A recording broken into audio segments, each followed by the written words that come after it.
Vēl viena sajūta jau tā kā skolas laikā, kad es nāku un mamma taisa ēst.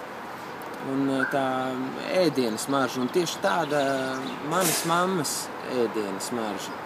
Tā ir droši vien arī tāda kaut kāda tāda asociācija, kas saistās ar ienākšanu tādā drošības bāzē, kurā tev vairs kur tev vairs nevar aizsniegt, es nezinu, skolotāji, kas kaut ko piekasās, vai kaut